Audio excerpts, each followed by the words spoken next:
Hi, this is Michelle Madden from the Grand Prairie Chamber of Commerce, and today we have with us Alex Lambeth.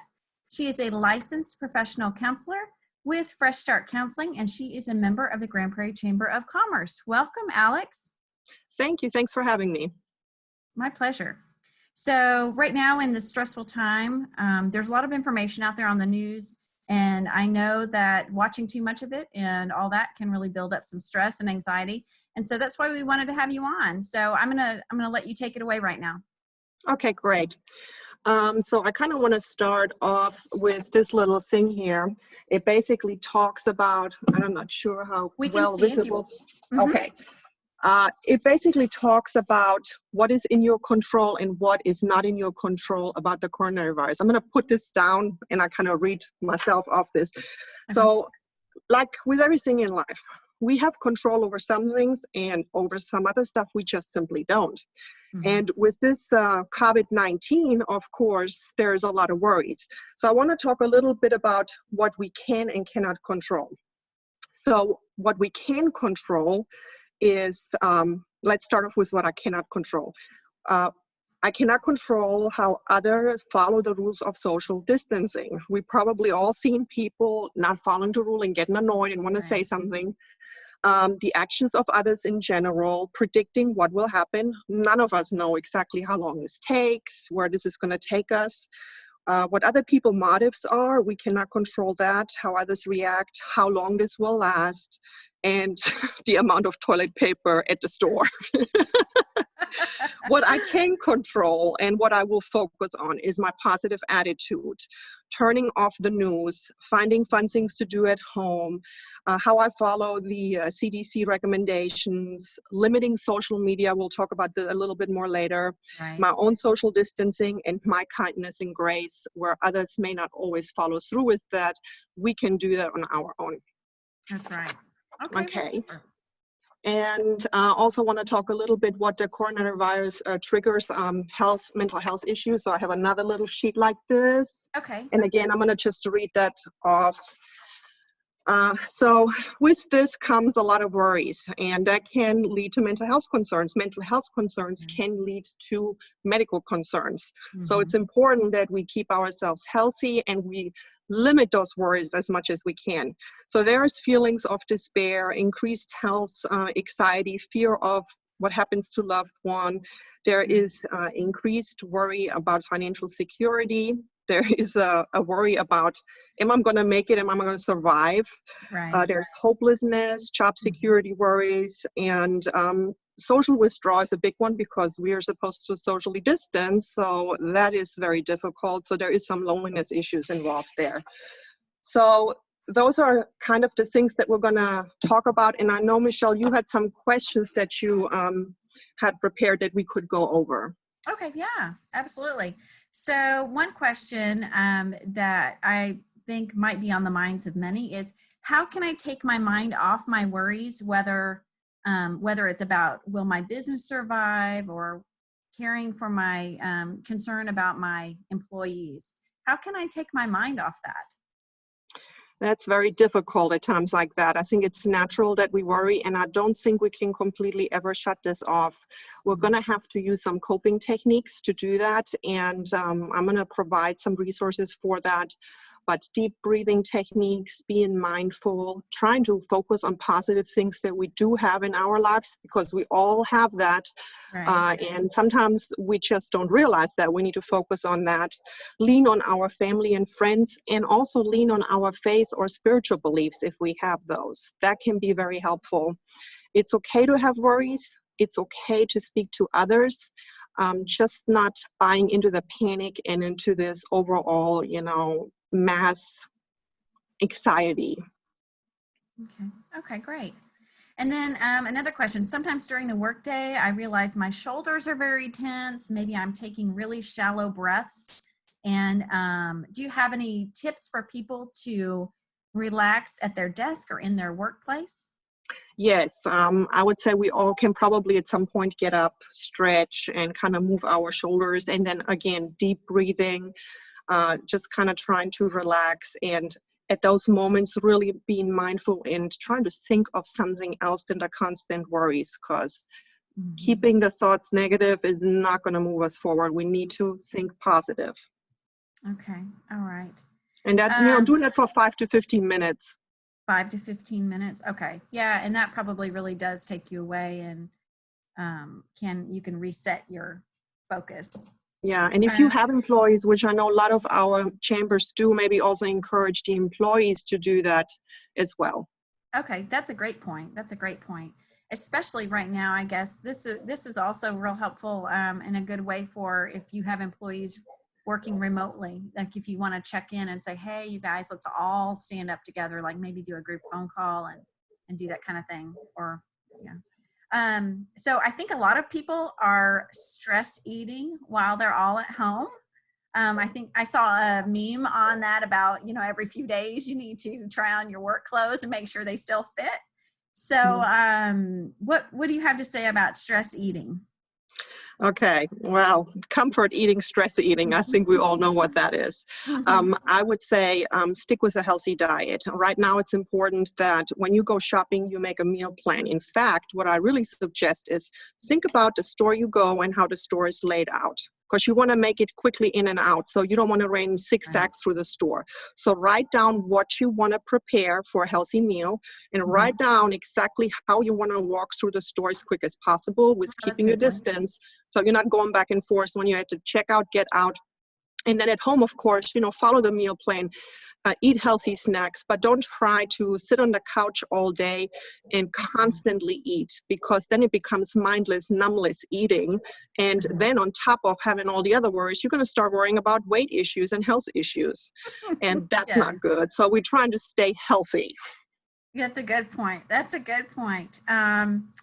So I've heard families instituting like safe words, like, I guess so they maybe, I don't know, I guess so if they all get on each other's nerves because they're all together so much now, which can happen. We're just not used to that.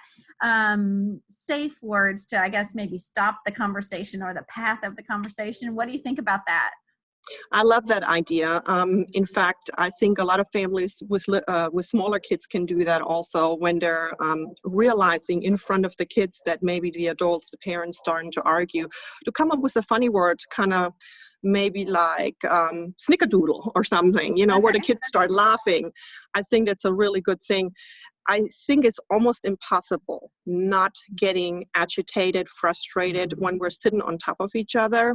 And we need to find ways to keep healthy boundaries, maybe even think about, how are we going to schedule bathroom use, kitchen use, TV schedule? Because a lot of people, of course, going to watch TV. And if there's only maybe one TV available, or the Netflix account only has 2 access, to kind of schedule a little bit who can do what at what time. Also respect your children's boundaries, especially teenagers, because, they feel like they're almost adults.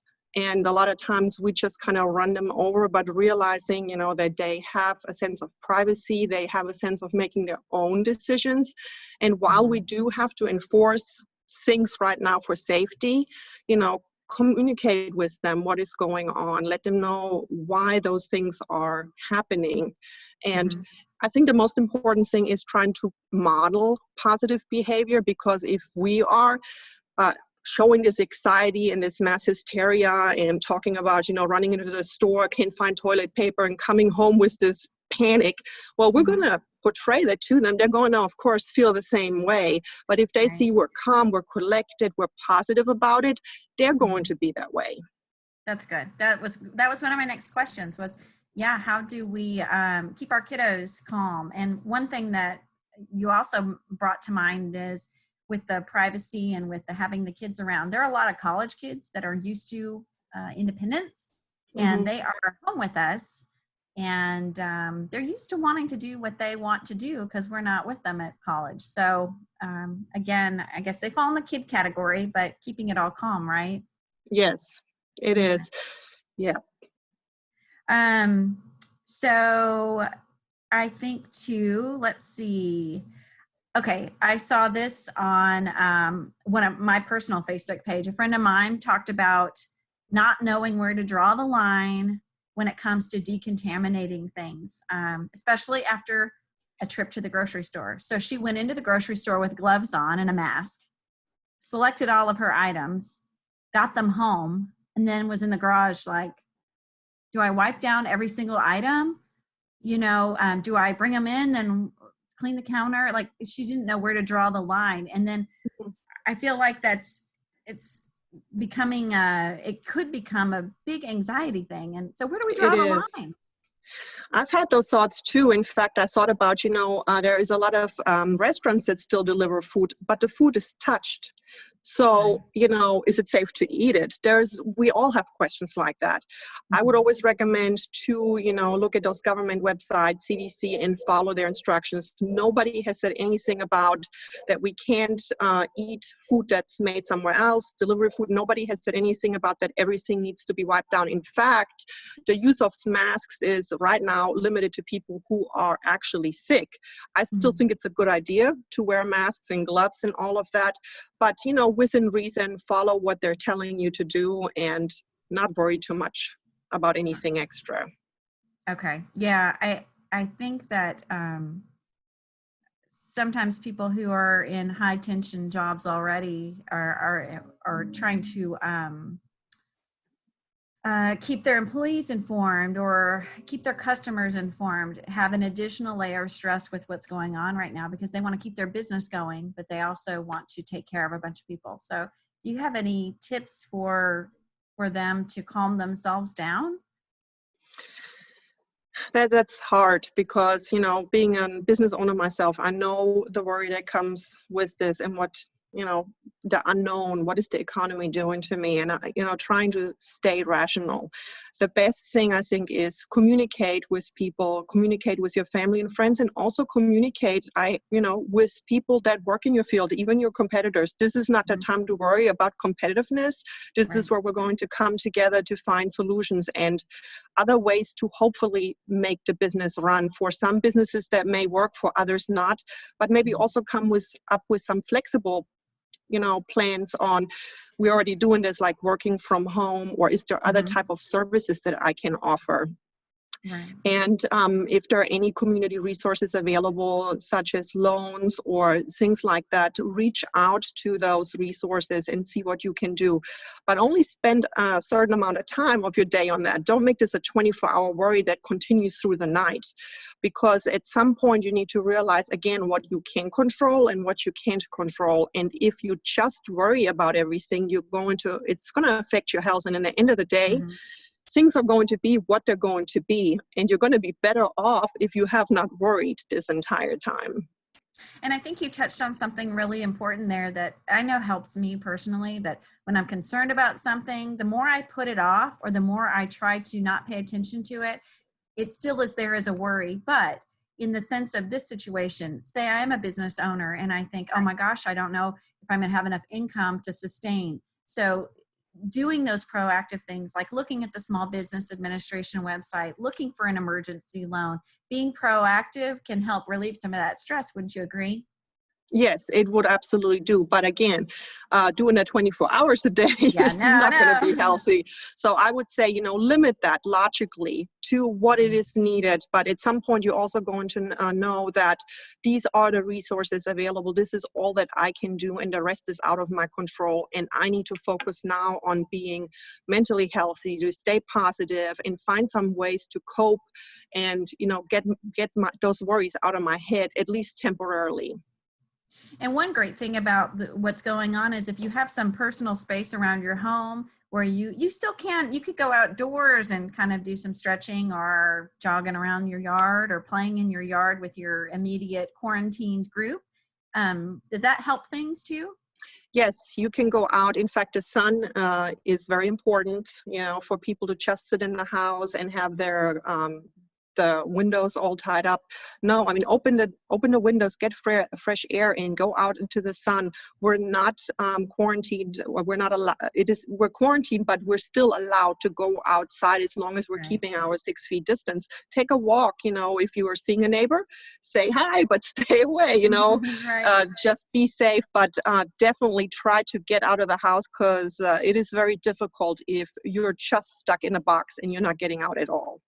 Right. And so I'm sure you have some resources that you can share with us, and phone numbers and some documentation. I'm going to let you take it away. And then I want to let our viewers know too that you will be sharing the documents I think that you showed in the beginning of our video, and then some other things that I'll make available and you'll make available. So if you can go ahead now.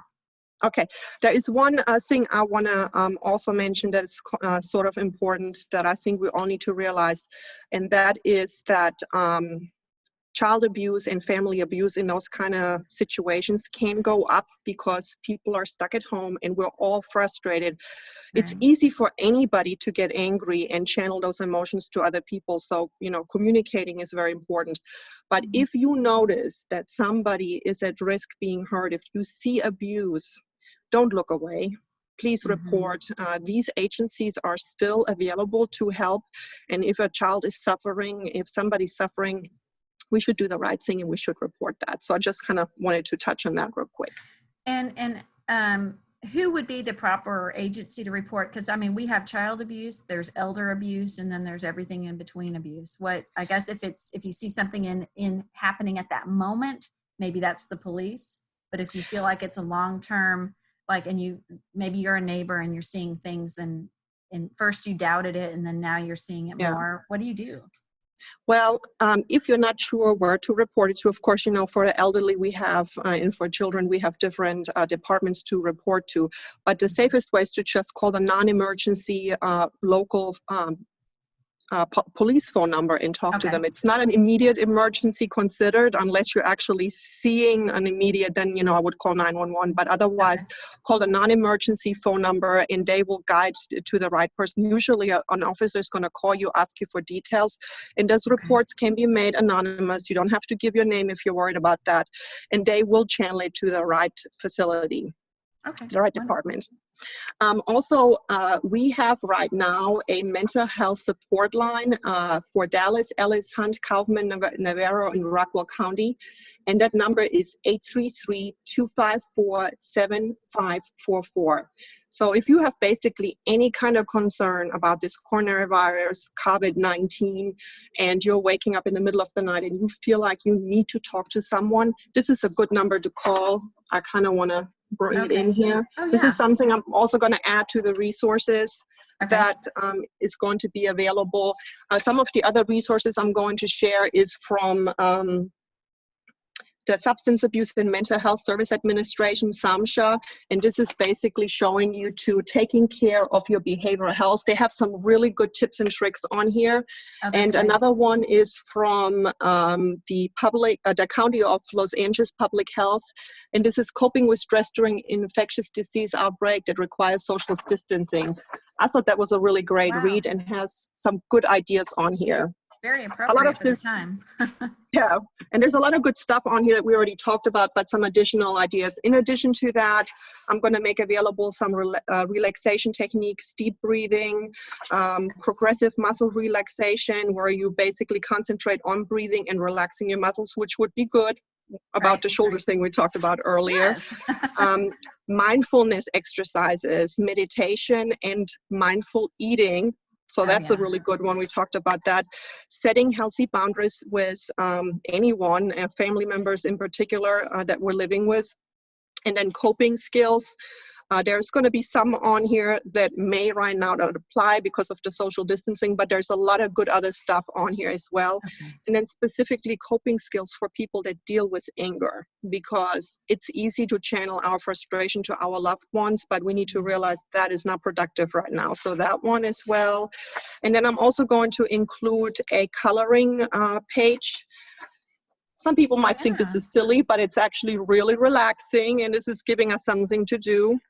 And then some exercise for overcoming irrational thoughts and assertive communication with family member, conflict resolution. And that's about all I got. Oh, well, that's a lot. That's a lot. And I thank you so much for taking the time and us being able to work out the situation to get this meeting made. And for everyone who's watching, Ms. Lambeth will get me that information and I'll try to post it on our website and maybe even Facebook. And I imagine that you can put it on your website as well. Is that correct? Okay. Yes, I will. And if anyone is interested in counseling with me, I do provide individual counseling safely online. Nobody has to come in person anymore. Most counselors have converted to online therapy, and I do provide 15-minute free consultation as well. Oh, that's wonderful. And tell us again the name of your company and a phone number or an email that's Sure. good to reach you.